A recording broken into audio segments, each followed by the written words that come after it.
Umuwing duguan ang anak ko sa gabi ng kanyang kasal. Sinampal siya ng kanyang biyenan ng 40 beses, pilit na ipinapasali ng bahay na nagkakahalaga ng 100 milyong piso.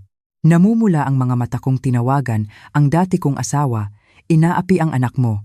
3:00 ng umaga, sunod-sunod at marahas na kalabog sa pinto ang yumanig sa bahay, tila may gumagamit ng buong katawan para bayuhin ang rehas na bakal. Nakahiga ako sa sofa, wala pang 2 oras na nakakaidlip nang bigla akong magising. Kumakabog ng malakas ang dibdib ko. Sino naman ang darating sa ganitong oras? At ganoon kung kumatok. Hindi pa ako nakakapagsalita nang marinig ko mula sa labas ang isang pamilyar at nakakadurog pusong pag-iyak. "Nay, buksan niyo po ang pinto." Boses ng anak ko. Si Jasmine. Napabalikwas ako, nakayapak na tumakbo papunta sa pinto. Nanginginig ang buong katawan ko habang sumisilip sa peephole. Halos mapaluhod ako sa nakita ko. Nakatayo si Jasmine sa labas ng pasilyo. Gulo-gulo ang buhok. Ang puting bestida pangkasal ay hindi na puti, puno ng mga patak ng tuyong dugo. Sa kanyang mukha, malinaw na nakabakat ang 5 daliri. Namamaga ang pisngi, may sugat sa labi, at may tumutulo pang dugo mula sa gilid ng bibig. Nanginginig ang kamay ko, kaya't ilang beses kong hindi maisuot ang susi sa seradura. Nang bumukas ang pinto, agad na bumagsak si Jasmine sa akin. Nanlalamig ang kanyang buong katawan, nanginginig na parang galing sa isang napakalamig na ulan. "Nay, sinaktan po ako." Pagkasabi niya noon, nawalan siya ng malay sa aking mga bisig. "Jasmine! Jasmine!" Natataranta kong niyakap ang anak ko. Nang dumapo ang kamay ko sa kanyang likod, nakaramdam ako ng basang-basa. Inalis ko ang kamay ko at nakitang puro dugo ito. Binuhat ko siya at inihiga sa sofa, nanginginig ang mga kamay at paa, blanko ang isip. Maputla ang mukha ng anak ko, nangingitim ang mga labi, at mataas ang pamamaga ng isang pisngi. Halos hindi na maidilat ang mga mata. Nanginginig kong kinuha ang telepono at tinawagan ang 911. Ngunit biglang hinawakan ni Jasmine ang kamay ko. "Nay, wag po kayong tumawag. Wag niyo po akong dalhin sa ospital." Yumuko ako. "Bakit hindi? Sa lagay mong ito, paano mo makakayanan?" Mahina at putol-putol ang kanyang boses. "Sabi po nila, kapag nagpunta ako sa ospital, papatayin daw po nila ako." Nanikip ang lalamunan ko. Sino sila? Mariing ipinikit ni Jasmine ang kanyang mga mata at umagos ang luha. "Ang biyenan ko po, si Aling Loida. Ang pangalang iyon ay nagpadala ng kilabot sa aking likuran." Lumunok ang anak ko, nanginginig ang boses na parang may mataas na lagnat. Sinampal niya po ako ng 40 beses, pinipilit na isalin sa pangalan nila ang bahay na nagkakahalaga ng 100 milyong piso. Kung hindi, papatayin daw po niya ako. Nabingi ako sa narinig. Parang umikot ang mundo ko. 100 milyon. Iyon ang bahay na nakapangalan kay Jasmine. Ang nag-iisang ari-arian na iniwan ng kanyang ama pagkatapos naming maghiwalay 10 taon na ang nakalipas. Ang bahay sa Dasmariñas Village, Makati na nagkakahalaga ng 100 milyong piso ang huling sandigan para sa kinabukasan ng aking anak. Paano nangyari ito? Tanong ko habang pinupunasan ang dugo sa kanyang mukha, garalgal ang boses. "Hindi ba't araw ng kasal mo ngayon?" Humagulgol si Jasmine. "Nay, nagkamali po ako. Hindi po ako nakinig sa inyo." Bawat salita niya ay parang punyal na tumutusok sa puso ko. "Akala ko po naiinggit lang kayo dahil nakahanap ako ng mayamang mapapangasawa. Hindi ko po inakalang sa impyerno pala ako mapupunta." Mahigpit ko siyang niyakap. Dahan-dahan at paputol-putol na nagkwento si Jasmine, ngunit bawat salita ay parang pumipilas sa aking puso. 3 buwan na ang nakalipas, ipinakilala niya ang kanyang nobyo. Si Paulo, matangkad, makisig, nakasakay sa mamahaling sasakyan at ngumiti ng malapad pagpasok pa lang sa bahay. "Magandang araw po, tita. Ang bata niyo pa po, parang ate lang kayo ni Jasmine." Nakangiti si Jasmine sa tabi niya, abot tenga ang kaligayahan. "Kita niyo na, Nay? Ang bait po sa akin ni Paulo." Ngumiti lang ako noon, pero may kung anong kaba sa aking dibdib. Masyadong matalas ang kanyang tingin, masyadong perpekto ang kanyang ngiti. Sa pangalawang pagbisita ni Paulo, isinama niya ang kanyang ina, si Aling Loida. Isang babaeng napakatingkad ng pananamit, may suot na malaking kuwintas na ginto sa leeg at mabibigat na pulseras na ginto sa kamay. Pagpasok pa lang sa bahay, nilibot niya ng tingin ang buong paligid, hindi itinatago ang mapanuring mga mata. Narinig ko na malaki ang negosyo sa real estate ng dati mong asawa. Marami sigurong ari-arian na iniwan sa anak mo, no? Ang prangkang tanong na iyon ay nagpatigil sa akin. Malamig kong sinabi, ang pera ng dati kong asawa ay walang kinalaman sa pamilya ninyo. Ngumiti siya, ngunit walang kabutihan sa ngiting iyon. Aba, nagtatanong lang naman. Papakasalan ng anak ko ang anak mo. Dapat lang malaman namin ang katayuan nyo. Mabilis na sumingit si Jasmine, hinawakan ang kamay ko. Nay, nagtatanong lang po si tita, wag na po kayong magalit. Sa sandaling iyon, tiningnan ko ang anak ko na parang hindi ko siya kilala. Dati siyang matalino, pero dahil sa pag-ibig, naging bulag at kinampihan ang iba. Pagkatapos noon, walang alinlangang humingi si Aling Loida ng bigay kaya na 10 milyong piso. Agad akong tumanggi. Hindi ko ipinagbibili ang anak ko, hindi ko tatanggapin ang perang iyan. Ngunit umiyak at nagmakaawa si Jasmine. Nay, mayaman po ang pamilya ni Paulo, hindi po malaki ang 10 milyon, pumayag na po kayo. Sa huli, pumayag ako sa mas mababang halaga, 5 milyon, na may kondisyon na ang bahay na nakapangalan kay Jasmine ay hindi nila gagalawin pagkatapos ng kasal. Napakalapad ng ngiti ni Aling Loida noon, sunod-sunod na sinabing, oo naman, oo naman. Kung anong sabihin ng pamilya ng babae, iyon ang masusunod. Ngayon ko lang napagtanto kung gaano kalinaw ang kasakiman sa kanyang mga mata noon, sadyang hindi ko lang nakita. Humikbi si Jasmine sa aking yakap. Nay, ngayong gabi? Pagkatapos ng reception, dinala po ako sa kwarto. Akala ko, simula na ng bagong buhay. Nabasag ang kanyang boses. Hinigpitan ko ang hawak sa kanya, pakiramdam ko'y mas malala pa ang maririnig ko kaysa sa mga sugat sa kanyang katawan. Umiyak si Jasmine hanggang sa manginig ang buong katawan sa aking yakap. Ramdam na ramdam ko ang bawat panginginig niya sa aking dibdib, na parang ang takot niya ay kumakain din sa akin. Nay, pagkatapos ng party, dinala ako ni Paolo sa kwarto. Humina at pautal-utal ang kanyang boses. Lumapit ako, idinikit ang tainga para marinig ang bawat salita. Akala ko po, kaming dalawa na lang, hinihintay ko pa siya. Huminga ng malalim si Jasmine. Tumulo ang luha sa damit ko. Pero lumabas siya. Sabi, may aasikasuhin lang daw. Naghintay ako ng halos kalahating oras. Ipinikit ko ang aking mga mata. Bumigat ang puso ko. Anong nangyari pagkatapos, anak? Pagkasabi ko noon, biglang hinigpitan ni Jasmine ang hawak sa damit ko, basag ang boses. Pumasok po ang biyenan ko, kasama ang tita ni Paulo at ilan pang babae. 7 o 8 sila.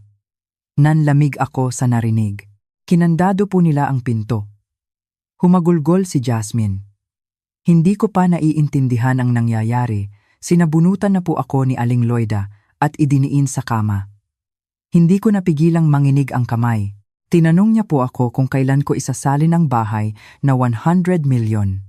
Umiling si Jasmine. Sinabing iyon ay ari-arian na bigay ng nanay niya at hindi niya pwedeng isalin. Pagkasabi ko po noon, sinampal niya ako. Napahikbi ang anak ko, hindi makahinga. 1, 2, hanggang sa nabilang ko, 4 na sampal. Pakiramdam ko'y may pumipiga sa puso ko. Sa bawat sampal, binibilang ng mga kasama niyang babae at tumatawa pa. Nag-iba ang boses ni Jasmine. Sabi nila, ang manugang na hindi sumusunod ay dapat turuan ng leksyon. Sinasaktan para matuto. Kinagat ko ang labi ko hanggang sa magdugo. Nasaan si Paulo? Matagal na nanahimik si Jasmine, tumulo ang mainit na luha sa kamay ko. Nasa labas po siya ng pinto. Ang mahinang salitang iyon ang pinakamasakit na saksak. Narinig ko po ang boses niya na sinasabi sa nanay niya, Ma, wag sa mukha, mag-iiwan ng marka, papangit. Hindi ko napigilang mapahikbi. Diyos ko, humikbi si Jasmine. Pagkatapos noon, hindi na po nila ako sinaktan sa mukha. Ginamit po nila ang hanger, tsinelas, pinapalo sa likod, sa braso, nanginginig siya. Nagmamakaawa po ako, sinabi kong hindi ko talaga pwedeng isalin ang bahay, buhay po namin iyon ng nanay at tatay ko. Tinatakpan ko ang bibig ko, hindi mapigilan ang pag-agos ng luha. Sabi niya, kung hindi ako papayag, pupunitin niya ang damit ko at itatapon ako sa labas para makita ng buong subdivision, sasabihing manloloko ako, nagpakasal para sa pera. Dahan-dahan kong hinila ang kumot para takpan si Jasmine. Ang bestida pangkasal ay punit-punit sa likod, kitang-kita ang mga pasa at latay na hindi ko kayang tingnan ng matagal. Paano ka nakatakas at nakauwi dito? Humihingal si Jasmine. May isa sa kanila na nagsabi, gabi ng kasal malas kung may mamamatay, kaya tumigil siya. Mapait siyang ngumiti. Binalaan niya ako, binigyan ng 3 araw. Kung hindi ko isasali ng bahay, hahayaan niyang si Paulo na ang magturo sa akin ng leksyon. Kinuyom ko ang aking kamao. Natakot po ako. Palihim kong sinuot ang bestida at tumakbo palabas. Hindi na ako naglakas loob na bumalik sa bahay nila. Isinubsob ni Jasmine ang ulo sa dibdib ko, umiiyak na parang ulan. Nay, takot na takot po ako. Niyakap ko siya ng mahigpit. Sa sandaling iyon, naalala ko ang sarili ko 10 taon na ang nakalipas, inapirin ng biyenan, piniling magtiis, inisip na lilipas din ang lahat, ngunit sa huli, lalo lang akong ginipit. Hinimasimas ko ang buhok ng anak ko, matatag ang boses. Jasmine, makinig ka sa akin, hindi ito pwedeng palampasin. Nagulat siya, pero kung magsusumbong tayo sa pulis, sabi nila, sasabihin nilang nadulas lang ako. May abogado sila. Tiningnan ko siya ng diretso sa mata. Natatakot ka, naiintindihan ko. Pero kung mananahimik ka, hindi sila titigil. Tumayo ako, kumuha ng malinis na tuwalya at pinunasan ang mukha niya. Dito ka ngayong gabi. Walang sinumang gagalaw sa'yo. Tiningnan ako ni Jasmine, naguguluhan. Ano po ang gagawin ninyo, Nay? Huminga ako ng malalim. Isa lang ang nasa isip ko, ang lalaking minsan nang nanakit sa akin, pero siya rin ang tanging may kakayahang protektahan ang anak namin ngayon. Kinuha ko ang telepono. Tatawagan ko ang tatay mo. Nanlaki ang mga mata ni Jasmine. Nay, 10 taon na po tayong walang balita sa kanya. Kalmado kong sinabi. Pero anak ka pa rin niya. Denial ko ang numero. Bahagyang nanginginig ang kamay ko. Ngunit nang sumagot ang tawag, kalmado ang aking boses. Hello. Isang pamilyar na paos na boses ang narinig ko. Dahan-dahan at malinaw kong sinabi, Ricardo, ang anak mo, bugbog sarado, muntik nang mamatay. Ilang segundo ng katahimikan sa kabilang linya. Ibigay mo ang address. Papunta na ako. Maikli ang pag-uusap. Humarap ako kay Jasmine. Hindi pa tapos ang lahat. Nanginginig niyang hinawakan ang kamay ko, ngunit may iba na sa kanyang mga mata na parang nakakapit sa isang hibla ng pag-asa. 3:00 ng umaga, marahas na kalabog ang yumanig sa pinto. Pagkalipas ng 30 minuto, tumunog ang doorbell. Alam ko ngayon pa lang magsisimula ang tunay na bagyo. Muling tumunog ang doorbell, tiyak at malakas. Tumayo ako, malakas ang kabog ng dibdib. Sa peephole, nakita ko ang isang lalaking nakasuot ng madilim na jacket, magulo ang buhok at pagod ang mukha dahil sa pagmamadali. Kahit 10 taon na kaming hindi nagkita, nakilala ko siya agad. Si Ricardo. Binuksan ko ang pinto. Hindi pa ako nakakapagsalita, mabilis siyang pumasok, nilibot ng tingin ang buong sala at huminto sa sofa. Nakahiga doon si Jasmine, balot sa kumot, namamaga at may pasa ang mukha at may tuyong dugo sa gilid ng labi. Jasmine. Nanginginig ang boses ni Ricardo. Lumapit siya, lumuhod sa harap ng anak namin. Iniangat niya ang kanyang kamay, ngunit huminto sa ere na parang takot na masaktan palalo ang anak. Anak, anong nangyari sa'yo? Nagmulat ng mata si Jasmine. Nang makita niya ang kanyang ama, humagulgol siya. Tay, isang tawag lang na iyon. At tumulo na ang luha ni Ricardo. Nakatayo ako sa likuran, naninikip ang lalamunan. 10 taon na ang nakalipas, nang maghiwalay kami, ganito rin siyang nakatayo, tahimik at walang magawa. Hindi ko inakalang sa ganitong sitwasyon kami muling magkikita. Humarap sa akin si Ricardo, namumula ang mga mata. Anong nangyari? Huminga ako ng malalim, pilit pinapakalma ang boses, at ikinuwento ang lahat ng sinabi ni Jasmine. Habang nakikinig, lalong namumutla ang kanyang mukha. Nang banggitin ko ang 40 na sampal at ang bahay na 100 milyon, naikuyom niya ang kanyang kamao hanggang sa lumitaw ang mga ugat. Mga hayop. Tumayo siya, malakas na hinampas ang mesa, nayanig ang salamin. Anong pamilya? Sinong pangalan? Pamilya Reyes. Ang bahay ay nasa Dasmariñas Village. Kinuha agad ni Ricardo ang telepono. I-send mo sa akin ang address ng gagong yon. Nag-alangan ako. Anong gagawin mo? Tiningnan niya ako ng diretsyo, nakakatakot ang lamig sa kanyang mga mata. Hindi ako gagawa ng gulo. Idadaan ko sa tamang proseso. Humarap siya kay Jasmine, lumambot ang boses. Anak, huwag kang mag-alala, nandito si Papa. Walang sinumang gagalaw sa'yo. Hinawakan ni Jasmine ang kamay niya. Nanginginig. Natatakot po ako. Sabi nila kung magsusumbong sa pulis. Yumuko si Ricardo at hinawakan ng mahigpit ang kamay ng anak. Makinig ka kay Papa. May mga taong lalong umaabuso kapag nakikitang natatakot ka. Sa pagkakataong ito, hindi hahayaan ni Papa na may mang-api sa'yo. Lumabas siya sa balkonahe at sunod-sunod na tumawag. Narinig ko ang ilang putol-putol na salita. Hello, Attorney Santos? Tulungan mo akong imbestigahan ang pamilya Reyes, nasa real estate? Oo, mas detalyado, mas maganda. Hindi pa tapos ang tawag, may denial na siyang iba. Inspector David, kailangan ko ng tulong mo, may kaso ng domestic violence. Tiningnan ko siya, biglang naalala ang 10 taon na nakalipas. Noon, sa harap ng pang-aapi ng kanyang ina at kapatid, pinili niyang manahimik. Ngayon, para sa kanyang anak, para siyang naging ibang tao. Bumalik si Ricardo, bumaba ang boses. Magpahinga na kayong mag-ina ngayong gabi. Ako na ang bahala sa lahat. Tumango ako, ngunit kinakabahan pa rin. Paano kung sumugod sila dito? Malamig siyang ngumiti. Hayaan mo silang sumugod. Kinilabutan ako sa ngiting iyon. Madaling araw, nakatulog si Jasmine sa pagod. Nakaupo ako sa tabi niya, hindi makatulog. Paulit-ulit na lumilitaw sa isip ko ang galit na mukha ni Aling Loida, ang mga sampal, ang mga banta. Alam kong hindi ito matatapos ng mapayapa. Mga 7:00 ng umaga, tumunog ang telepono ni Ricardo. Lumabas siya sa isang sulok para sumagot. Unti-unting naging seryoso ang kanyang mukha. Okay, naiintindihan ko. Ipadala mo sa akin lahat ng dokumento. Pagkababa ng telepono, tiningnan niya ako. Baon sa utang ang pamilyang iyon. Ang kanilang real estate company ay may mga utang sa bangko na hindi nababayaran. Malapit nang maubos ang pera nila. Ang bahay ni Jasmine ang kanilang target. Nanlamig ako. Kaya pala, tumango si Ricardo. Hindi sila nagpakasal dahil sa pag-ibig. Nagpakasal sila para magnakaw. Ang mga salitang iyon ay nagpakilabot sa akin. Sakto namang may ingay mula sa baba. Lumabas ako sa balkonahe at sumilip. Sa ibaba, nakatayo si Aling Loida at nagsisisigaw kasama si Paulo at ilang kamag-anak. Jasmine, bumaba ka rito, walang kwentang manugang.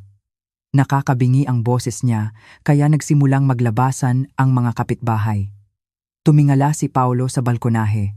Nang makita niya kami ni Ricardo, nagbago ang kulay ng kanyang mukha. Lumabas si Ricardo, tumayo ng tuwid, malamig na parang yelo ang tingin sa ibaba. Tapos na ba ang iskandalo? Napatingala si Aling Loida. Sino ka? Maikli ang sagot ni Ricardo. Ako ang ama ni Jasmine. Natigilan siya saglit. Tapos mapaklang ngumiti. Anong ama? Niloko ng anak mo ang anak ko, tapos ngayon maglalayas pa. Hindi nagalit si Ricardo. Sinampal mo ang anak ko ng 40 beses, tapos may lakas ka pa ng loob na magsalita ng ganyan? Nagbago ang mukha ni Aling Loida. Nadulas lang siya. Tinuturuan ko lang ng leksyon ang manugang ko. Itinaas ni Ricardo ang kanyang telepono. Nakuha ko na lahat ng litrato ng mga pasa niya. Kung gusto mo, handa akong tumawag ng pulis para mag-usap tayo. Lumapit si Paulo. Tito, usapang pamilya lang po ito, wag na nating palakihin. Tiningnan siya ng diretsyo ni Ricardo. Pamilya? Noong sinasaktan ng nanay mo ang asawa mo, nasa labas ka lang ng pinto. Anong klaseng pamilya yan? Napipi si Paulo. Nagsimulang magwala si Aling Loida. Kung walang 100 milyong bahay, huwag kayong umasang magkakaroon ng kapayapaan. Malamig na ngumiti si Ricardo. Subukan mong galawin ulit ang anak ko. Sakto namang umalingaw-ngaw ang sirena ng pulis sa kanto. Huminto ang dalawang sasakyan. Bumaba ang ilang pulis at dumiretso sa kumpulan ng tao. Nakatanggap kami ng ulat tungkol sa panggugulo dito. Namutla si Aling Loida. Ako, nakikipag-usap lang. Tiningnan siya ng isang pulis. Ang pakikipag-usap na may kasamang sigaw at banta ay bawal. Bumaba si Ricardo. Ibinigay ang telepono sa pulis. Ito po ang mga litrato ng mga pinsala sa anak ko. Kagabi lang nangyari. Agad nagbago ang tensyon. Umatras si Paulo, puti na parang papel ang mukha. Nakatayo ako sa balkonahe, mahigpit ang kapit sa rehas, pinaghalong takot at ginhawa ang nararamdaman. Alam kong mula sa sandaling ito, nagsimula nang umikot ang gulong ng tadhana sa ibang direksyon. Nagising si Jasmine. Lumabas sa tabi ko. Tumingin siya sa ibaba, nanginginig. Nay, natatakot po ako. Niyakap ko siya. Huwag kang matakot, nagsisimula pa lang ang lahat. Naging siksik ang tensyon sa ibaba nang dumating ang mga pulis. Si Aling Loida na kanina'y nagsisisigaw ay biglang natigilan. Nakabukas ang bibig ngunit walang lumalabas na salita. Si Paulo ay nakatayo sa likod ng kanyang ina, maputla, mahigpit na nakakuyom ang mga kamao na para bang sinusubukang panatilihin ang balanse. Ang mga kamag-anak na kanina'y nakikisali sa panunumbat ay nagsitabihan na walang nangahas na tumingin ng diretsyo. Tumingin sa paligid ang isang pulis. Seryoso ang boses. Sino ang biktima ng pananakit dito? Lumingon si Ricardo at tumawag. Jasmine, anak, bumaba ka. Hinigpitan ko ang hawak sa kamay ng aking anak. Hindi mo kailangang bumaba kung hindi ka pa handa. Tumango si Ricardo at humarap sa pulis. Malubha po ang kalagayan ng anak ko. Ibibigay ko ang medical records at mga litrato, pero hinihiling kong kunan nyo na ng testimonya dito mismo. Tumango ang pulis. Sige, hinihiling namin ang inyong kooperasyon. Nagsimula silang magsulat, kumuha ng litrato, at magtanong ng mga detalye. Nakatayo ako sa balkonahe at pinapanood ang lahat. Malakas pa rin ang kabog ng dibdib, ngunit wala na ang pakiramdam ng pagkasindak tulad kanina. Malinaw kong nakikita na bumaliktad na ang sitwasyon. Nagsimulang magbago ang tono ni Aling Loida. Mula sa pagsigaw ay naging pagdaing. Mamang pulis, usapang pamilya lang naman po. Tinuruan lang ng kaunting leksyon ang manugang. Pinutol siya ng isang pulis. Ang pagtuturo ng leksyon ay hindi nangangahulugan ng pananakit. Manahimik na muna kayo. Lumapit si Paulo, ibinaba ang boses. Mamang pulis, nadulas lang po talaga ang asawa ko. Malamig na sumagot si Ricardo. Manahimik ka. Noong sinasaktan siya, nasa labas ka lang ng pinto, tapos ngayon sasabihin mong nadulas? Yumuko si Paulo at hindi sumagot. Sa huli, inanyayahan ng mga pulis si Aling Loida at Paulo sa istasyon para sa investigasyon. Habang isinasakay sila sa sasakyan, lumingon si Aling Loida at tumingin sa balkonahe. Ang kanyang mga mata ay puno ng galit at takot. Jasmine, tandaan mo to, hindi pa tayo tapos. Tumayo ng tuwid si Ricardo, matigas ang boses. Dapat sarili mo muna ang alalahanin mo. Umandar na ang sasakyan, naiwan sa ibaba ang mga mausisang mata ng mga kapitbahay. Nagsara ang pinto ng aming bahay at biglang naging napakatahimik. Umupo si Jasmine sa sofa, tila naubos ang lahat ng kanyang lakas. Nanginginig siya, ngunit sa kanyang mga mata, may bahagyang kislap, hindi na purong takot. Nay, mali po ba ako? Umupo ako sa tabi niya at niyakap siya. Nagkamali ka sa hindi pagtitiwala sa iyong kutob at sa hindi paniniwala sa akin, pero hindi ka nagkamali sa pagpili na protektahan ang iyong sarili. Tumango si Jasmine, umagos ang luha. Hinila ni Ricardo ang isang upuan at umupo sa tapat namin. Bumaba ang boses. Jasmine, makinig ka kay Papa. Ngayong umaga, 3 bagay ang gagawin natin kasama ka. Tumingala siya. Ano po iyon? Tay? Una, kukuha tayo ng medical certificate para sa mga pasa mo. Pangalawa, magsasampa tayo ng kaso para sa pananakit. Pangatlo, magsasampa tayo ng petisyon para sa annulment. Ang huling salita ay nagpatigil kay Jasmine. Anne. Annulment po, Tay? Tiningnan siya ng diretsyo ni Ricardo. Gusto mo pa bang bumalik sa bahay na iyon? Nanahimik si Jasmine. Nakita kong nanginginig ang kanyang mga kamay. Mabuti nang matakot ka. Tama lang yan. Ang lugar na nagbibigay sa iyo ng takot ay hindi tahanan. Dinugtungan ko, Jasmine. Minsan na akong nagtiis. Inisip kong ang pagtitiis ay para sa pamilya, pero ang resulta ay nasayang lang ang 10 taon ng kabataan ko. Ayokong maulit sa iyo ang landas na iyon. Tiningnan niya ako. Pagkatapos ay si Ricardo. Pagkaraan ng mahabang sandali, tumango si Jasmine. Susunod po ako sa inyo, Nay, Tay. Kinabukasan, umulan sa Maynila. Malalaki ang patak ng ulan na bumabagsak sa kulay abong kalsada. Dinala namin si Jasmine sa ospital para sa medical examination. Nang iangat ng doktor ang damit niya, ang mga nagkalat na pasa ay nagpalingon sa aming dalawa ni Ricardo. Umiling ang doktor. Paulit-ulit na sinaktan, malakas ang puwersa, malinaw na senyales ng matinding pang-aabuso. Pumirma si Ricardo sa report, bahagyang nanginginig ang kamay. Pagkatapos, nagtungo kami sa istasyon ng pulis. Ikinuwento ni Jasmine ang lahat. Bawat detalye, bawat sampal, bawat banta. Sa tuwing hihinto siya, hinihigpitan ko ang hawak sa kanyang kamay. Nang mapirmahan ang reklamo, matagal na tiningnan ni Jasmine ang papel.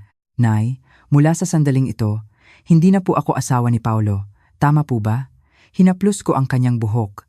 Ikaw pa rin ang sarili mo, nakalaya ka lang mula sa isang patibong. Tanghali. Nagpunta kami sa korte para maghain ng petisyon para sa annulment. Wala si Paulo. Ngunit ang kanyang abogado ay nagpadala ng formal na hiling para sa pagkakasundo. Binasa ito ni Ricardo at malamig na tumawa. Pagkakasundo pagkatapos sakta ng asawa ng 40 beses? Akala ba nila biro ang batas? Tumingin sa amin ang abogado. Maingat ang boses. Ang kabilang panig po ay nais makipag-ayos. Walang pag-uusap. Putol ni Ricardo. Annulment. At mananatili sa anak ko ang kanyang ari-arian. Bukod diyan, hihingi kami ng danyos para sa dinanas niyang trauma. Tumingin ako kay Jasmine, huminga siya ng malalim at malinaw na sinabi, sang-ayon po ako kay Papa. Kinahapunan, sunod-sunod na tumunog ang telepono ko. Lahat ay hindi kilalang numero. Nang sagutin ko, ang paos ngunit puno ng bantang boses ni Aling Loida ang narinig ko. Ang galing mo, nagsumbong ka sa pulis ha? Kalmado akong sumagot. Dapat sa abogado ka na makipag-usap. Huwag mong isipin na dahil andyan ang ex-husband mo ay matapang ka na. Ibinaba ko ang telepono. Nanginginig ang kamay ko, ngunit may kakaibang gaan sa aking dibdib. Alam kong marami pang pagsubok na darating, ngunit nalampasan na namin ang pinakamahalagang hangganan. Gabi, nakahiga si Jasmine sa kama. Umupo ako sa tabi niya at bumulong, Nay, kung nakinig lang po ako sa inyo noon, umiling ako. Walang kung. Ang mahalaga, nagising ka na ngayon. Sa labas ng bintana, umuulan pa rin. Ngunit sa maliit naming silid, sa unang pagkakataon sa loob ng maraming araw, nakaramdam ako ng isang marupok na kapayapaan. Alam kong hindi basta-basta susuko ang pamilya ni Paolo. At alam ko ring ang tunay na bagyo ay parating pa lamang. Sa loob ng 3 araw matapos kumalat ang kwento, laging tensyonado ang kapaligiran sa bahay. Walang tigil ang pagtunog ng telepono. May tumatawag para kumustahin, mayroong nag-uusisa lang, at mayroon ding kalahating naaawa, kalahating nanghuhusga. Hindi ko na gaanong sinasagot ang mga tawag, nakikipag-ugnayan na lang ako sa abogado at sa mga pulis. Si Jasmine ay naging mas tahimik, mas maayos na siyang kumakain at mas mahimbing na natutulog, ngunit madalas ay lumilipad ang kanyang isip. Alam kong sa panlabas ay kalmado na siya, ngunit sa loob ay marami pang basag na piraso na hindi pa nabubuo. Kinaumagahan, nakatanggap ng mahabang tawag si Ricardo. Pagkatapos, ibinaba niya ang telepono sa mesa at nag-isip ng malalim. Nagkakagulo na ang pamilya Reyes. Anong gulo? Tinatawagan na sila ng bangko para sa utang, kinakansela ng mga partner ang kontrata at pinipilit sila ng mga stockholder na magpaliwanag. Nanahimik ako. Hindi ako natutuwa, hindi rin ako nagagalak. Tanging isang pakiramdam ng pagod ang gumapang sa aking kalooban. Kaya ano ang susunod nilang gagawin? Tiningnan ako ni Ricardo. Hahanap sila ng paraan para patigilin ang kuwentong ito. At ang pinakamabilis na paraan, huminto siya, ay ang bumalik sa amin. Kasasabi niya pa lang noon, tumunog na ang doorbell. Nagulat ako. Si Jasmine na nasa kwarto ay lumabas din. Nagkatinginan kaming tatlo.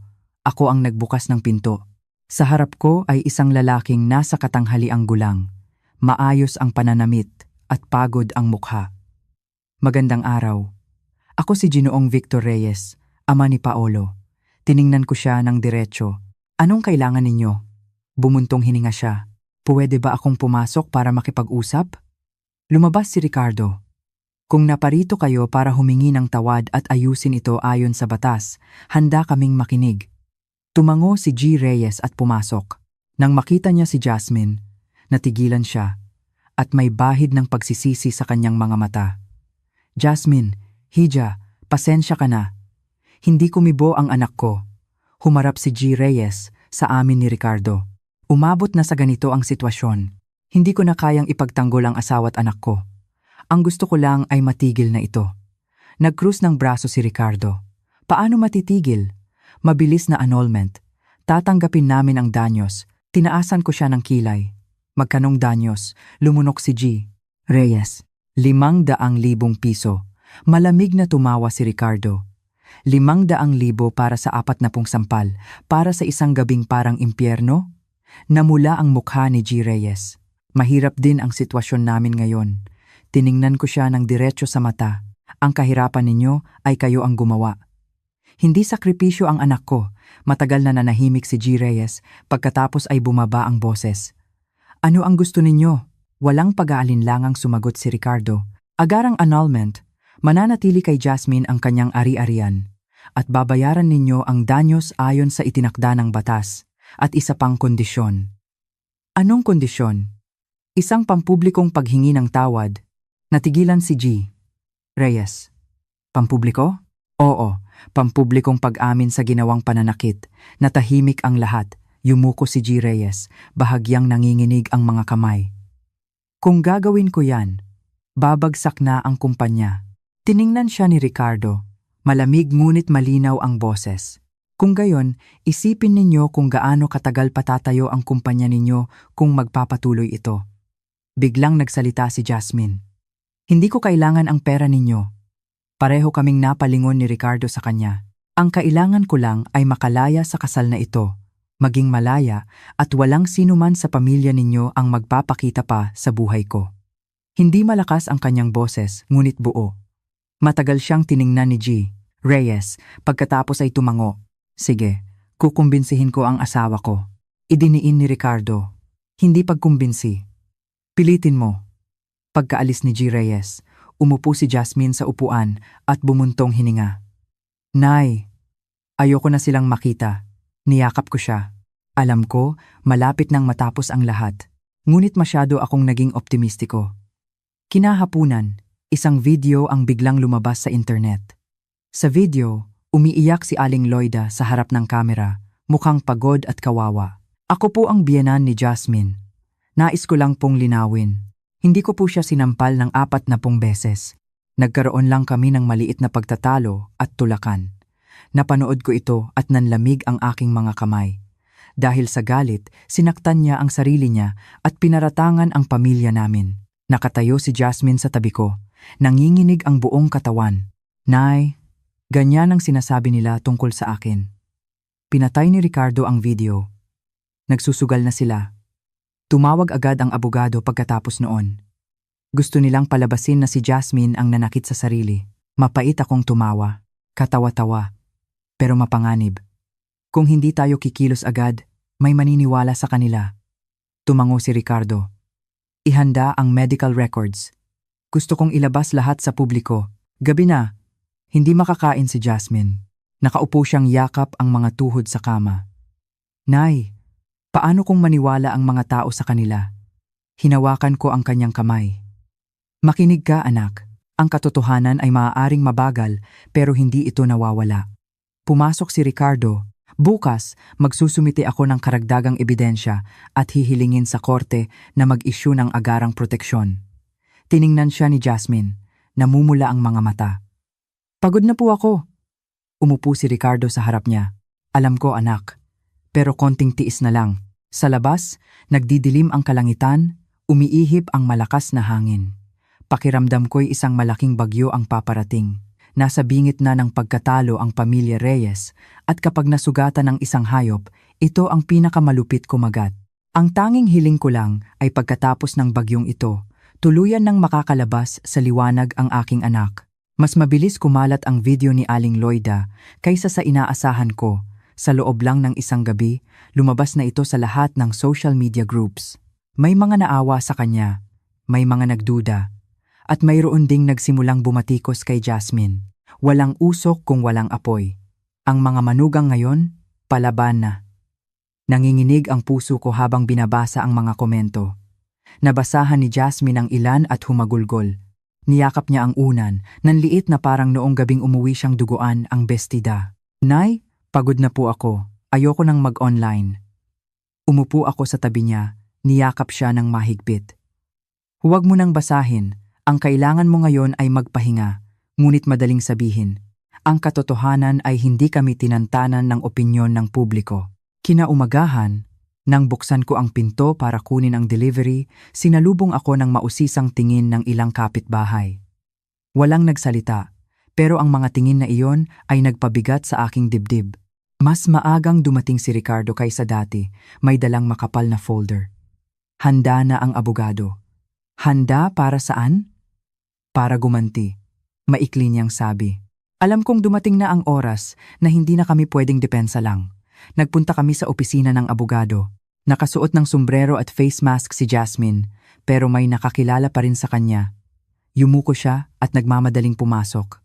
Hawak ko ang kamay niya, ramdam ko ang panlalamig nito. Inilatag ng abogado ang mga dokumento sa mesa.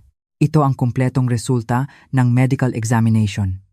Ang mga pasa ay nagpapakita ng paulit-ulit na external force, imposibleng sariling gawa. Tumango si Ricardo. Ilabas lahat. Nagpatuloy ang abogado. Mayroon din tayong recording ng mga tawag ni Aling Loida kung saan binabantaan niya kayo. Natigilan ako. Anong tawag? Yung tawag na minura kanya at pinilit na iatras ang kaso. Naalala ko. Ni-record pala ito ng abogado mula sa sistema. Hindi lang yan, nagbukas ng isa pang file ang abogado. May testimonya tayo mula sa staff ng hotel kung saan ginanap ang kasal. Narinig nila ang pag-aaway at iyak mula sa honeymoon suite. Tumingala si Jasmine, nanlaki ang mga mata. Talaga po? Tumango ang abogado. May kusang loob na lumapit dahil hindi na nila makayanan ang paninira ni Aling Loida sa'yo. Napabuntong hininga ako. Sa unang pagkakataon sa loob ng maraming araw, nakakita ako ng malinaw na liwanag. Kinahapunan, nagpatawag ang abogado ng isang press briefing, pero mahigpit ang kontrol. Walang emosyonal na panayam. Walang pagdadrama. Puro paglalabas lang ng ebidensya. Tumayo si Ricardo para sa isang maikling pahayag.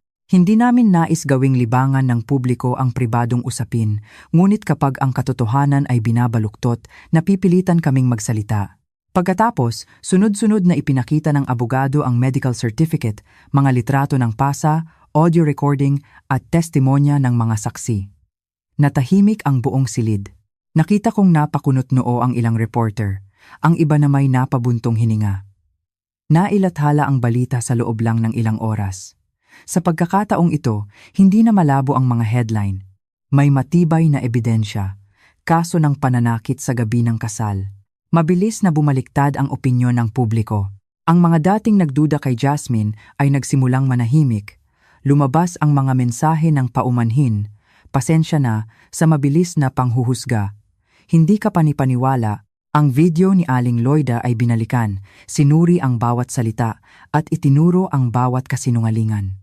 Nakaupo si Jasmine sa kwarto, matagal na binasa ang mga balita sa telepono, tahimik at biglang ibinaba ito. Nay, gumaan po ang pakiramdam ko. Tiningnan ko siya. Dahil nagsalita ka ng totoo. Gabi, tumunog ang telepono ni Ricardo. Sumagot siya, unti-unting nanlamig ang ekspresyon. Oo, alam ko. Pagkababa, hinarap niya ako. Ipinatawag ulit si Aling Loida para sa investigasyon. Pinag-aaralan na ang posibleng pag-detain sa kanya. Hindi ako natuwa. Tanging isang kakaibang pakiramdam ng kawalan ang naramdaman ko. At si Paulo, ipinatawag din bilang person of interest. Narinig ito ni Jasmine at bahagyang nanginig. Nay, ayoko po siyang makita. Hindi mo siya kailangang makita, tiyak na sabi ni Ricardo. Gabi na iyon, magkasama kami ni Jasmine sa kusina. Nagluto ako ng lugaw, dahan-dahan siyang kumain.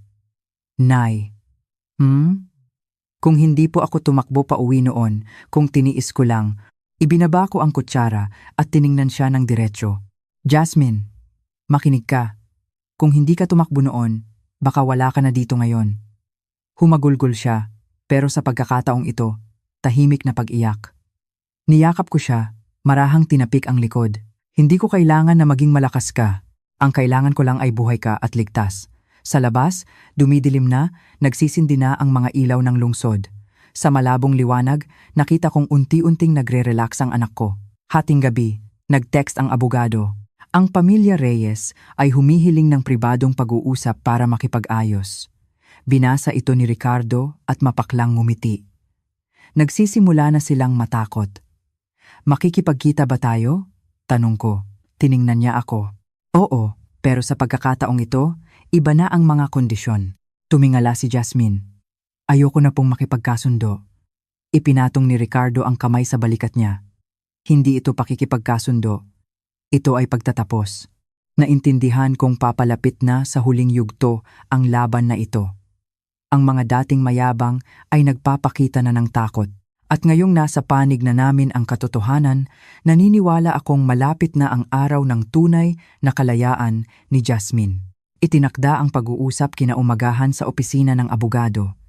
Hindi ako nakatulog, hindi dahil sa takot, kundi dahil paulit-ulit na naglalaro sa isip ko ang mga lumang imahe, ang punit na bestida, ang mga pasa, ang blankong mga mata ng aking anak habang nagkukuwento. Sinabi ko sa sarili ko, anuman ang mangyari, hindi ko hahayaang yumuko pa si Jasmine kahit isang hakbang. Maagang gumising si Jasmine. Nakasuot siya ng puting blouse at itim na pantalon, maayos na nakatali ang buhok. Nang humarap siya sa akin, bahagya siyang ngumiti. Nay, okay lang po ako. Tumango ako. Sapat na sa akin ang marinig iyon para magkaroon ng lakas na lumabas ng bahay. Nasa isang abalang kalye ang opisina ng abogado. Pagdating namin, nandoon na ang pamilya Reyes. Nakaupo si G. Reyes sa dulo ng mesa, pagod at nakayuko ang mga balikat. Katabi niya si Paulo, ilang araw lang. Pero kitang-kita ang pagpayat niya, maitim ang ilalim ng mata at wala na ang dating kumpiyansa. Wala si Aling Loida. Ang abogado nila ang unang nagsalita. Naparito kami upang humanap ng mapayapang solusyon para tapusin ang lahat. Diretsong tumingin si Ricardo. Ang kapayapaan ay dapat nakabatay sa katotohanan. Natahimik ng ilang segundo, tikhim ni G. Reyes. Masyado nang lumaki ang gulo. Ayokong madamay pa ang anak ko at ang pamilya ko sa iskandalong ito. Tumango si Ricardo. Kami rin, kaya malinaw ang aming mga kondisyon. Inilapag ng aming abogado ang isang dokumento sa mesa. Una, agarang annulment, walang mahabang pagkakasundo. Pangalawa, mananatili kay Jasmine ang kanyang mga ari-arian. Walang pag-aagawan. Pangatlo, danyos para sa dinanas na trauma ayon sa batas. At pang-apat, kailangang maglabas ng formal na sulat ng paghingi ng tawad ang pamilya Reyes na inaamin ang ginawang pananakit. Binasa ni G. Reyes ang bawat linya, lalong sumama ang kanyang itsura. Formal na paghingi ng tawad? Kailangan pa ba yan? Malamig na sagot ni Ricardo. Kailangan. Iyan ang kabayaran sa paninira sa isang biktima. Yumuko si Paulo, magkahawak ang mga kamay. Tito, pasensya na po. Tiningnan siya ng diretsyo ni Jasmine. Sa unang pagkakataon mula nang sumabog ang lahat, nagsalita siya. Humihingi ka ng tawad para saan? Tumingala si Paulo, nanginginig ang labi. Dahil hindi kita naipagtanggol. Dahan-dahang tumango si Jasmine. Tama ka. Pero hindi mabubura ng paumanhin ang nangyari na. Lumingon siya sa akin at kay Ricardo. Wala na po akong ibang hihilingin. Gusto ko lang matapos na ito. Nag-usap ang abogado nila at si G. Reyes. Maya-maya, bumuntong hininga siya. Pumapayag kami sa mga kondisyon, pero pwede bang bawasan ang danyos? Tumingin si Ricardo sa aming abogado. Ano ang alok? 300,000. Umiling si Ricardo. 500,000, walang tawad. Ipinikit ni G. Reyes ang mga mata, tila matagal na nag-isip. Sa huli, tumango siya. Pinirmahan ang kasunduan noong umaga ring iyon. Nang ilapag ang panulat, gumaan ang pakiramdam ko. Nakaupo si Jasmine, nakatitig sa pirma ni Paulo. Tapos na po ba? Hinawakan ko ang kamay niya. Isang bahagi pa lang. Anak, kinahapunan, isinumite ang kasunduan sa annulment. Ayon sa abogado, mabilis itong mapoproseso dahil kumpleto ang ebidensya. Tiningnan ko si Jasmine. Sa kanyang mga mata, wala na ang pagkalito, kundi isang pagod na totoo at makatao. Gabi na, nagluto ako ng simpleng hapunan. Dahan-dahan kumain si Jasmine, pero naubos niya. Bigla siyang nagsalita. Nay, parang kagigising ko lang po sa isang mahabang bangungot. Ngumiti ako. Lahat ng bangungot may katapusan. Tumunog ang telepono ni Ricardo. Oo, alam ko. Salamat. Pagkababa, hinarap niya kami. Pumirma na si Aling Loida sa sulat ng paghingi ng tawad, bukas nila ipopost. Bahagyang natigilan si Jasmine. Talaga po? Oo. Hindi na siya nagsalita. Naintindihan kong para sa kanya, hindi na ganoon kahalaga ang paumanhin na iyon. Ang kailangan niya ay kapayapaan. Kinabukasan, na-post ang paumanhin. Wala nang pag-iyak, wala nang pagpapanggap na biktima. Isang formal na dokumento lang, inaamin ang pananakit at humihingi ng tawad sa mga maling impormasyong ikinalat. Naging maingay ang reaksyon ng publiko, ngunit wala nang bumaling kay Jasmine. Mabilis lang itong binasa ng anak ko at pinatay ang telepono. Nay, ayoko na pong basahin. Sige, hindi mo na kailangan. Sa mga sumunod na araw, nangyari ang lahat ayon sa napagkasunduan. Naideposito ang bayad pinsala at mas mabilis na natapos ang proseso ng annulment kaysa inaasahan. Nang hawakan ni Jasmine ang kopya ng desisyon, matagal siyang natulala. Nay, malaya na po ba talaga ako? Niyakap ko siya. Oo anak, malaya ka na. Gabi, nagpaalam na si Ricardo. Bago umalis, tumayo siya sa pinto at tiningnan si Jasmine. Papa, sorry. Kung naging mas matatag lang ako noon, baka hindi mo ito pinagdaanan. Umiling si Jasmine. Huwag po ninyong sabihin, yan, tay. Dumating po kayo noong pinakakailangan ko kayo. Tumango si Ricardo. Namula ang mga mata. Nang magsara ang pinto, magkatabi kami ni Jasmine sa sala. Maingay pa rin ang siyudad sa labas, ngunit sa loob ng bahay, sa unang pagkakataon sa loob ng mahabang panahon, may isang kaaya-ayang katahimikan.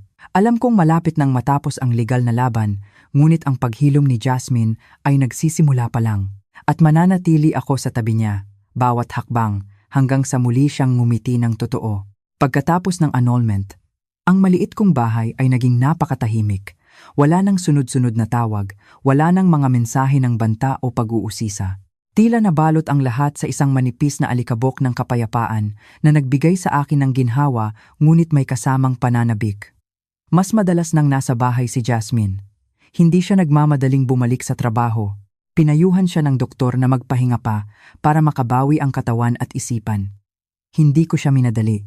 Alam kong may mga sugat na kailangan ng panahon. Umaga, maaga akong gumigising para magluto ng lugaw at magtimpla ng tsaa. Tahimik siyang kumakain sa tapat ko. Paminsan-minsan ay tumitingin sa bintana. Mas kaunti na siyang magsalita pero hindi na siya nanliliit. Malungkot pa rin ang kanyang mga mata, ngunit wala na ang takot. Nay. Gusto ko pong ayusin ang kwarto ko. Ngumiti ako. Gusto mong magtapon ng mga lumang gamit? Tumango si Jasmine. Ayoko na pong makita yung maleta noong umuwi ako. Nagsimula kaming maglinis. Tinulungan ko siyang pagbukod-bukurin ang mga gamit mga binili para sa kasal, mga bagong damit, mga regalong hindi pa nabubuksan. Lahat ay inayos sa isang kahon. May mga bagay na matagal niyang hinawakan bago ilagay sa kahon. Hindi ko siya pinilit. Hinayaan ko siyang magdesisyon. Ito po. Hawak ni Jasmine ang isang maliit na kahon na naglalaman ng singsing pangkasal. Matagal niya itong tiningnan at ibinigay sa akin. Nay, kayo na po ang magtago. Kinuha ko ito nang walang tanong. Alam kong may mga bagay na kailangang itago hindi dahil sa may nararamdaman pa, kundi dahil hindi pa handang tuluyang bitawan. Hapon, Dumaan si Ricardo, may dalang prutas at isang folder. May sasabihin ako. Anak. Tumingala si Jasmine. Ano po iyon, Tay? Umupo si Ricardo. Ipinaayos ko na sa abogado ang legal na proteksyon para sa bahay mo. Mula ngayon, walang sino mang makakagalaw niyan kung walang pirma mo. Natigilan si Jasmine. Tay, ayokong mag-alala ka pa sa anumang bagay na may kinalaman sa ari-arian. Karapatan mo yan. Tumango si Jasmine. Namula ang mga mata. Salamat po, Tay. Tiningnan siya ni Ricardo. Hindi mo kailangang magpasalamat. Ginagawa ko lang ang dapat kong ginawa noon pa. Pagkatapos ng hapunan, umuwi si Ricardo. Bago umalis, tumayo siya sa pinto at tiningnan ako. Napagod ka. Umiling ako. Ang mahalaga, nalampasan na ng bata ang pinakamahirap na yugto. Tumango siya. Gabi na iyon, natulog si Jasmine ng mahimbing. Narinig ko ang mahinahon niyang paghinga at gumaan ang aking dibdib. Naupo ako sa sala, nagtimpla ng tsaa at inisip ang lahat ng pinagdaanan namin. Napakabilis, napakatindi. Hindi ko pa lubusang naayos ang sarili kong mga emosyon. Ilang araw pagkatapos, si Jasmine na mismo ang nagyayang lumabas. Gusto ko pong maglakad-lakad. Pumili kami ng isang maliit na coffee shop, hindi matao, hindi maingay. Umupo si Jasmine sa tabi ng bintana. Pinapanood ang mga taong dumadaan. Nay. Natatakot po akong makakita ng kakilala. Ipinatong ko ang kamay ko sa kanya. Kung may makita ka, hindi mo kailangang magpaliwanag. Wala kang ginawang masama. Tumango si Jasmine, huminga ng malalim. Isang waitress ang nagdala ng aming inumin. Matagal na tiningnan si Jasmine at ngumiti. Mag-ingat po kayo, ma'am. Isang simpleng salita lang. Pero natigilan si Jasmine. Nang umalis ang waitress, yumuko siya, tahimik na tumulo ang luha. Nay, hindi ko po akalain. Hinigpitan ko ang hawak sa kanya. Hindi lahat ay manhid. Sa mga sumunod na araw, sinimulan ni Jasmine na ibalik ang kanyang mga dating gawi. Naglalakad kami sa umaga, nagbabasa siya sa hapon, nanonood ng pelikula sa gabi. Isang beses, bahagya siyang natawa sa isang eksena at nagulat na parang hindi makapaniwalang kaya niyang tumawa. Nalungkot ako para sa kanya. Isang gabi, tinanong niya ako, Nay, nagsisi po ba kayo? Para saan? Nahinayaan niyo po akong magdesisyon mag-isa. Nag-isip ako. Hindi ako nagsisisi. Nanghihinayang lang ako na hindi ako naging sapat na matatag para hilahin ka palabas ng mas maaga. Umiling si Jasmine. Kung hindi ko po pinagdaanan yon, baka hindi ako nagising. Tumahimik siya at nagpatuloy. Hindi na po ako naniniwala sa kasal tulad ng dati. Tiningnan ko siya, hindi nagmadaling sumalungat. Hindi mo kailangang maniwala agad. Ang kailangan mo lang ay maniwala sa sarili mo. Ngumiti si Jasmine, isang ngiting alanganin ngunit totoo.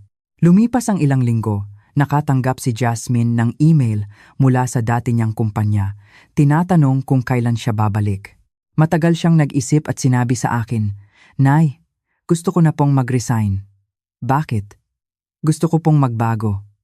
Gusto kong magsimulang muli. Tumango ako. Kung iyan ang kailangan mo, susuportahan kita. Nagsimulang maghanap si Jasmine ng mga short course. Sabi niya, gusto niyang mag-aral ulit ng design, isang bagay na dati niyang gusto pero itinigil dahil sa pag-aasikaso sa pamilya. Nakita ko sa kanyang mga mata ang isang bagong liwanag, hindi kagalakan, kundi pag-asa. Isang gabi, habang nanonood kami, tumunog ang telepono ni Jasmine. Tiningnan niya ang screen at bahagyang natigilan. Si Paulo. Tiningnan ko siya. Gusto mo bang sagutin? Nanahimik siya ng ilang segundo at umiling. Hindi po. Wala na po kaming dapat pag-usapan. Pinatay niya ang tawag. Napabuntong hininga ako. Sa sandaling iyon, alam kong tuluyan nang isinara ni Jasmine ang isang pinto hindi dahil nakalimot na siya, kundi dahil pinili niyang huwag nang lumingon pa. Gabi na? Nakahiga ako at pinapakinggan ang mga kuliglig sa labas. Hindi na mabigat ang aking dibdib. Alam kong mahaba pa ang lalakbayin ng aking anak, pero kahit paano, tumayo na siya sa sarili niyang mga paa. At bilang isang ina, ang tanging hangad ko ay samahan siya ng dahan-dahan at matatag para punan ang mga panahong naligaw siya sa dilim.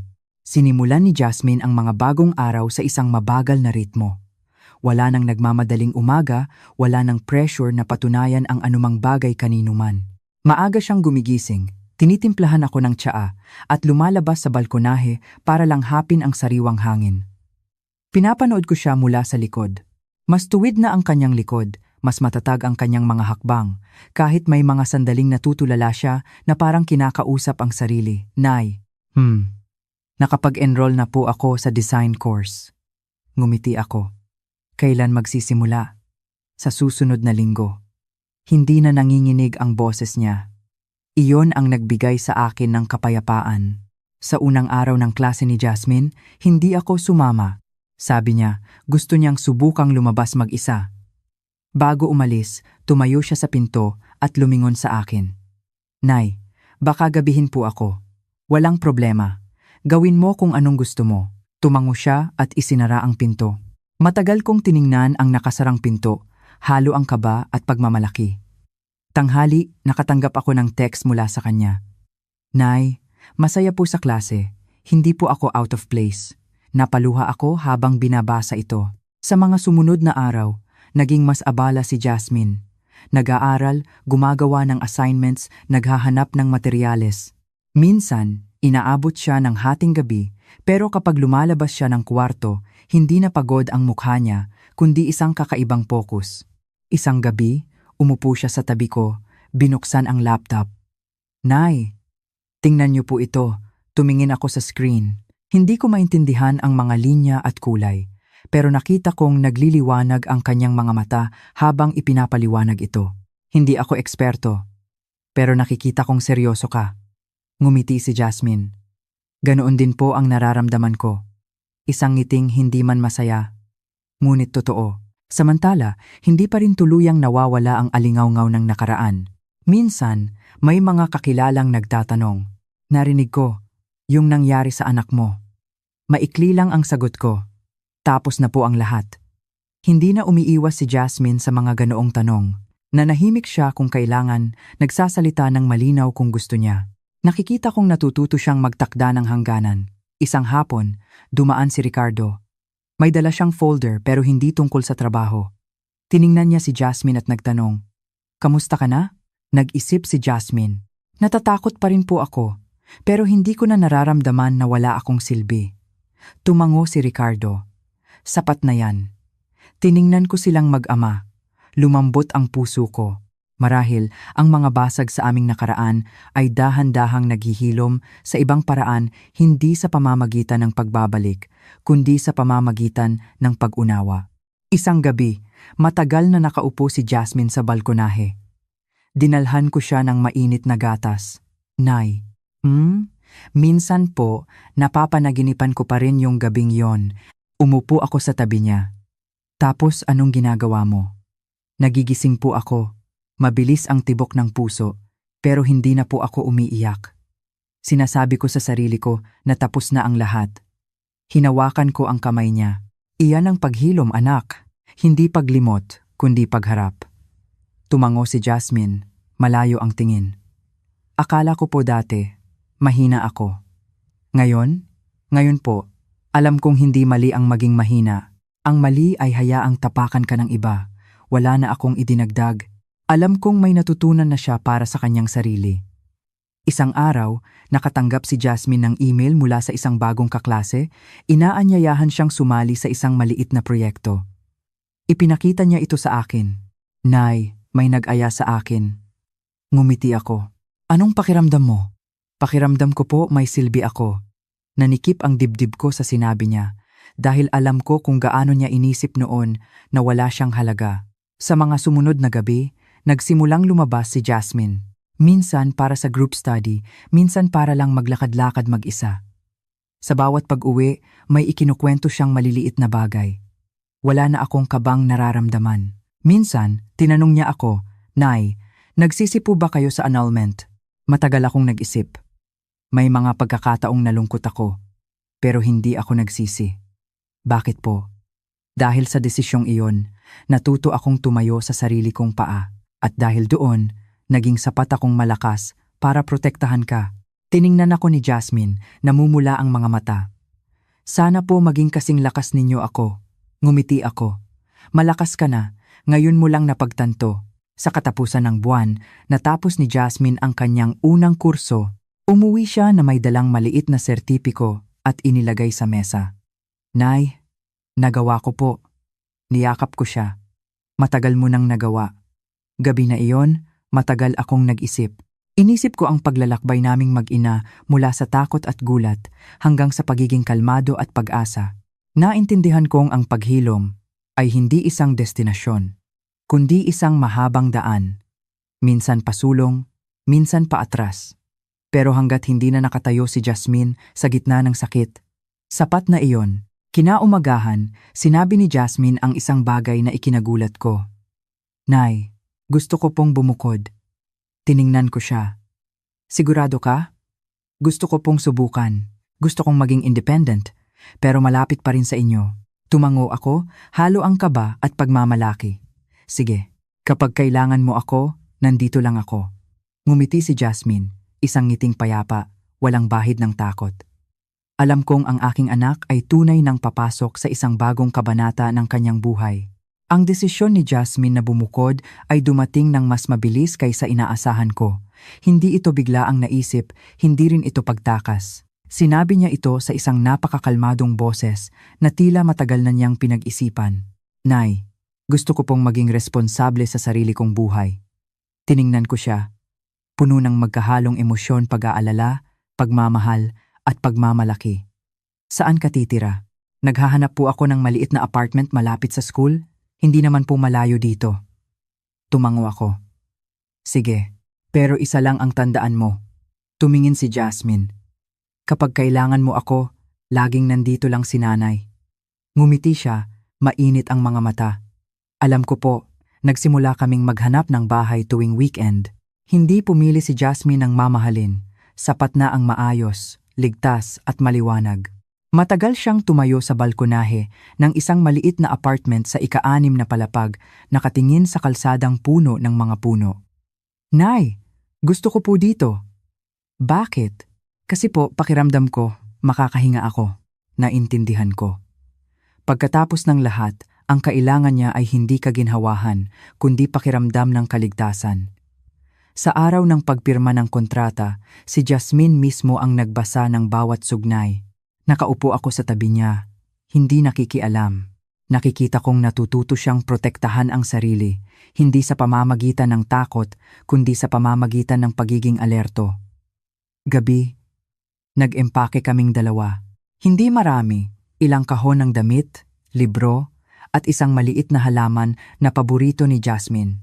Bawat gamit ay maingat niyang inayos. Nay, hindi ko po dadalhin yung singsing. Tumango ako. Okay lang na iwan mo. Inilagay ni Jasmine ang singsing sa drawer at isinara ito. Walang luha, walang pag-aalinlangan, isang banayad na pagtatapos. Sa araw ng paglipat, dumating din si Ricardo. Hindi siya masyadong nagsalita, tumulong lang magbuhat at nagbigay ng ilang paalala. Bago umalis, tiningnan niya si Jasmine. Kung may problema, tawagan mo si Papa. Tumango si Jasmine. Opo. Nang magsara ang pinto ng bagong apartment, tumayo ako sa maliit na sala. Blanko pa ang lahat, pero may sinag ng araw na pumapasok. Hinarap ko ang aking anak. Kamusta ang pakiramdam mo? Medyo natatakot po. Ngumiti ako.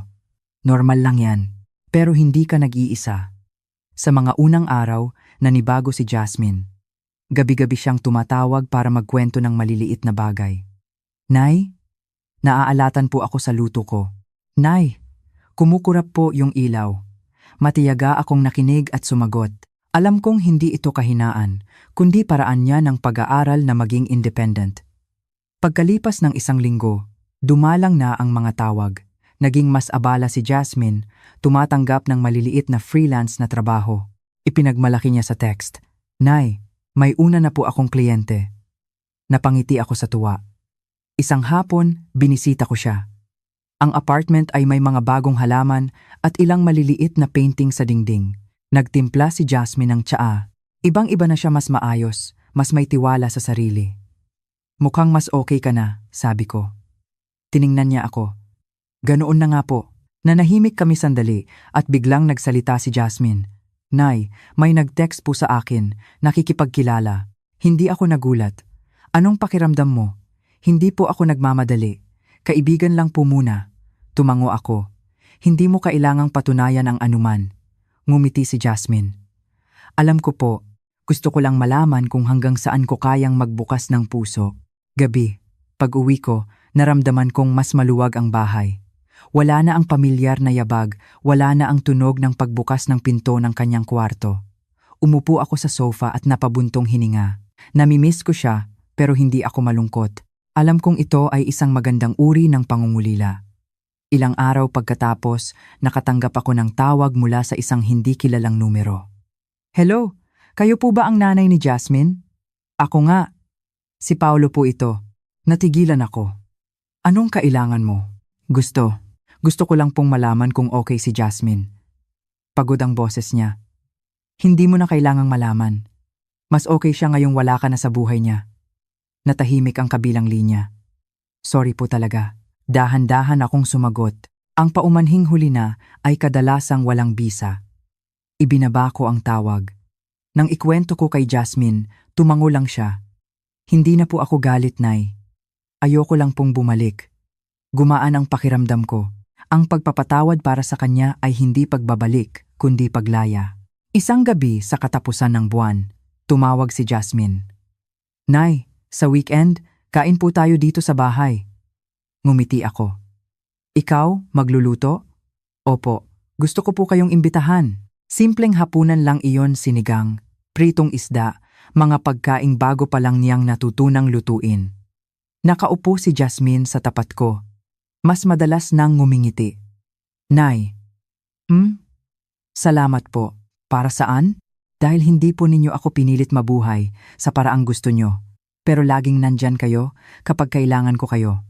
Natigilan ako. Malaki ka na. Tumango si Jasmine. Natututo po akong lumaki ulit. Pauwi na ako. Tumayo ako sa pinto at lumingon.